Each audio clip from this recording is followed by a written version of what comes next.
একটি ছোট গ্রামে রামু তার বৃদ্ধ বাবার সাথে থাকত। অনেক বছর আগে একটি রোগে তার মা মারা যান।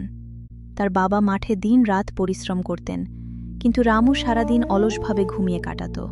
বাবা, তুমি এখনো ঘুমাচ্ছ? সকালে বলেছিলাম কিছু কাজ আছে, কিন্তু তুমি তোমার আলস্যের জন্য কিছুই করো না। এখন আমার শরীর আর আগের মতো নেই। তুমি না কাজ করলে সংসার চলবে কিভাবে? সোজাসুজি বলুন না যে আপনি অলস ছেলে পছন্দ করেন না। গ্রামের লোকেরা বলে আমি নিকম্মা। ছেলে মানুষ করেছি, একদিন যখন আমি থাকবো না তখন বুঝবে। রাগ করে রামু বাড়ি থেকে বেরিয়ে জঙ্গলে গিয়ে একটি গাছের নিচে বসে ঘুমিয়ে পড়ে। সেই সময় এক সাধু সেখান দিয়ে যাচ্ছিলেন এবং সে রামুকে দেখে বললেন, তুমি এত শক্ত সমর্থ যুবক হয়েও অলসের মতো জীবন কাটাচ্ছ। সাধু বাবার কথা শুনে রামুর ঘুম ভেঙে গেল এবং দাঁড়িয়ে উঠে বলল, আরে ধুর, আপনার সমস্যাটা কি বলো তো? প্রথমত বাড়িতে আমার বাবা আমাকে একটুও ঘুমাতে দেন না, আর এখন যখন আমি এই জঙ্গলে এসে এক মুহূর্তের শান্তি খোঁজার চেষ্টা করছি, তখন আপনি এখানেও বাগড়া দিচ্ছেন। শোনো বাবা, আমি তোমার কোনো শত্রু নই। তুমি এক ভুল পথে পা বাড়িয়েছ, আর ঠিক সেই কারণেই আমি তোমাকে সতর্ক করতে এসেছি। তোমার ওপর যে মহা বিপদ নেমে আসতে চলেছে, তার ভয়াবহতা হয়তো তুমি এখনো অনুধাবন করতে পারছো না। সময় থাকতে যদি তুমি এই সতর্কবাণী মেনে নাও, তবে সব ঠিক হয়ে যাবে। অন্যথায় এর পরিণাম ভোগ করার জন্য প্রস্তুত থেকো।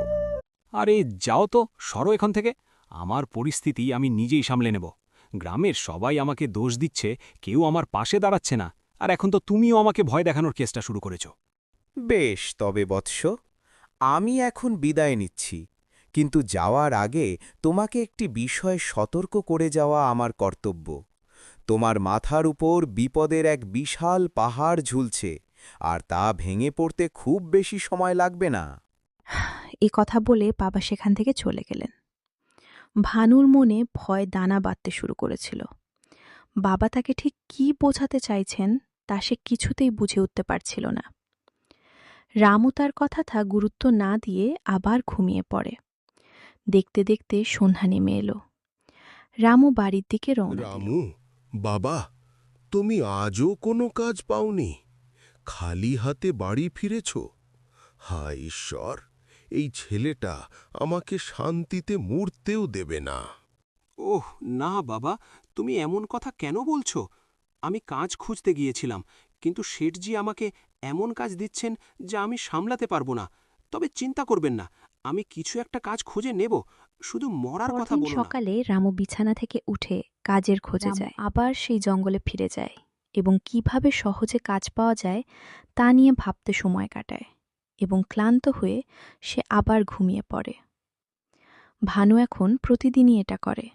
সে অলসভাবে নিজের মেজাজ আরও ভালো করতে থাকে। সময় গড়িয়ে চলল এবং অবশেষে এলো যখন তার বাবা আর বিছানা ছেড়ে উঠতে পারলেন না।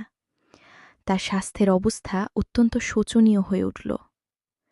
ভানু তখন গভীর দুশ্চিন্তায় নিমজ্জিত হল, কারণ ঘরে খাবার তো দূরের কথা, এক পয়সাও অবশিষ্ট রামু ছিল। বাবা, আমার মনে হয় না আমি আর বেশি দিন বাঁচব। নিজের খেয়াল রেখো। যদি কখনো ক্ষুধার্ত বোধ করো, তবে যে কাজই খুঁজে পাও তাই গ্রহণ করো। কোনো কাজই ছোট বা বড় নয়, কেবল মানুষের মানসিকতাই ছোট বা বড় হয়ে থাকে। না বাবা, তুমি আমাকে একা ফেলে যেতে পারো না। আমি এক্ষুনি তোমাকে হাসপাতালে নিয়ে যাব। আমার দৃঢ় বিশ্বাস তুমি সুস্থ হয়ে উঠবে। তাড়াতাড়ি করে তার বাবাকে এক হাসপাতালে নিয়ে গেল। তার অবস্থা ছিল অত্যন্ত সংকটজনক। রোগীকে পরীক্ষা নিরীক্ষা করার পর ডাক্তারবাবু বললেন, শোনো রামু, আমি আপাতত জরুরি চিকিৎসা দিয়েছি, কিন্তু যত দ্রুত সম্ভব যদি একটি অপারেশন করা না হয়, তবে তাকে বাঁচানো কঠিন হয়ে পড়বে। কিন্তু ডাক্তার সাহেব, অপারেশনের জন্য টাকা লাগবে না? হ্যাঁ ভানু, এতে টাকার প্রয়োজন হবে, তবে তোমার হাতে খুব বেশি সময় নেই। তুমি যত দ্রুত সম্ভব ওই 40,000 টাকা জমা দেবে, তোমার বাবাকে বাঁচানো ততটাই সহজ হবে। যদি কোনো কারণে দেরি হয়ে যায়, তবে তাকে বাঁচানো হয়তো কঠিনও হয়ে পড়তে পারে। তাই তোমাকে এখনই প্রয়োজনীয় ব্যবস্থা নেওয়া শুরু করতে হবে। না না ডাক্তার সাহেব, আমার বাবার যেন কিছুই না হয়। আমি এখনই টাকার ব্যবস্থা করছি। দয়া করে শুধু তাকে বাঁচান। ঠিক আছে রামু, আমি এখনই তাকে কিছু ওষুধ দিচ্ছি। এই ওষুধগুলো তাকে আগামী কয়েকটা দিন কিছুটা স্বস্তিতে রাখবে। এর মধ্যেই তুমি টাকার জোগাড় করে ফেলতে পারবে। এখন তাকে রামু তার বাড়ি নিয়ে যাও। বাবাকে বাড়ি নিয়ে এলো। তার শারীরিক অবস্থার কিছুটা উন্নতি হয়েছিল বটে, কিন্তু অপারেশনটি তখনও অত্যন্ত জরুরি ছিল। রামুর ভীষণ খিদে পেয়েছিল, কিন্তু বাড়িতে খাবার দাবার বলতে আর কিছুই অবশিষ্ট না থাকায় তাকে খালি পেটেই বিছানায় যেতে হলো। ঘুম কি আর সহজে আসার কথা? একে তো তাদের ওপর এমন এক বিশাল বিপর্যয় নেমে এসেছে। হে ঈশ্বর, এখন টাকাটা কোথা থেকে আসবে? বাবা ঠিকই বলতেন, খোকা কঠোর পরিশ্রম পরের দিন কর। রামু হতাশ হয়ে গ্রামের জমিদারের কাছে সাহায্য চাইতে যায়, কিন্তু কোনো সাহায্য না পাওয়ায় সে জঙ্গলে গিয়ে কান্না করতে থাকে। হে ভগবান, আমার আলস্যের জন্য আজ কেউ আমাকে কাজ দিচ্ছে না। আমাকে ক্ষমা করুন, আমি আর অলস থাকব না। ঠিক তখন সেই সাধু আবার আসে। ভানুর অনুতাপ দেখে তিনি তাকে কিছু ছাই দিয়ে বললেন, এটা মুখে লাগিয়ে কাট কাটতে শুরু করো, এটা তোমাকে ভানু শক্তি দেবে। বিশ্বাস করে কাজ শুরু করে। সে দিন রাত পরিশ্রম করে, অনেক কাঠ কেটে বিক্রি করে, টাকা আয় করতে শুরু করে। দিনের মধ্যে সে ৩৬,০০০ টাকা জোগাড় করে নিল। বাকি ৪,০০০ টাকার জন্য আবার জমিদারের কাছে যায়। আমি তোমাকে ৫,০০০ টাকা দেব, কিন্তু আমার ১০ কাঠা জমি চাষ করতে হবে। ঠিক আছে, আমি কাজটা রামু করব। রাজি হয়ে কঠোর পরিশ্রম করে একদিনেই পুরো জমিটা এবং টাকা পায়। পরদিন সে তার বাবাকে হাসপাতালে ভর্তি করে। অপারেশন সফল হয়। কিছুদিন পরে তার বাবা সুস্থ হয়ে ওঠেন। আজ তোমার ওপর আমার গর্ব হচ্ছে। তোমার পরিশ্রম আমাকে নতুন জীবন একদিন রামু দিয়েছে। আবার জঙ্গলে গিয়ে সেই সাধুর সঙ্গে দেখা করে এবং বলে, বাবা, আপনার ভস্মে নিশ্চয়ই জাদু ছিল, না হলে আমি এত কাজ করতে পারতাম না। না রামু, আমার সেই ভস্মে কোনো জাদু ছিল না। আসল শক্তি ছিল তোমার ভেতরে।